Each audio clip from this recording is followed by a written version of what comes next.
in the manufacturing sector have called for financing to enable them take advantage of opportunities in the Africa Continental Free Trade Area after agreement. SMEs says they continue to face unique challenges, which calls for tailor-made solutions to enhance their growth. The coming into force of the African Continental Free Trade Area on 1st of January 2021 symbolized the commencement of trading under preferential terms within Africa. However, there exist some challenges that hinder its implementation.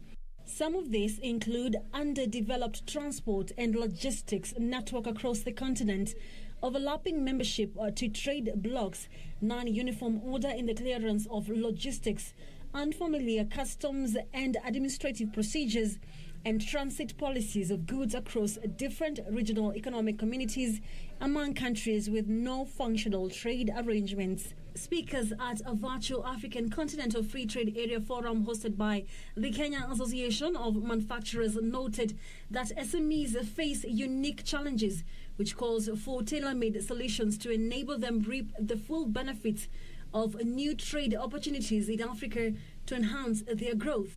There has been an initiative to come up with the funding for SMEs, tailor-made for SMEs.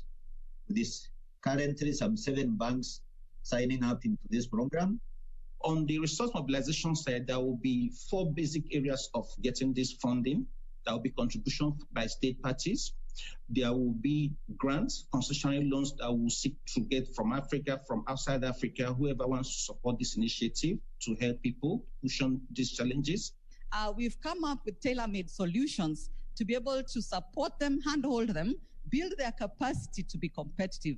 Just most recently, we worked with Keproba to help them look at their product quality, product diversification strategies, branding and packaging. Financial institutions have been urged to increase lending to SMEs to enhance their competitiveness, as it will create a level playing field between them and products manufactured in other markets.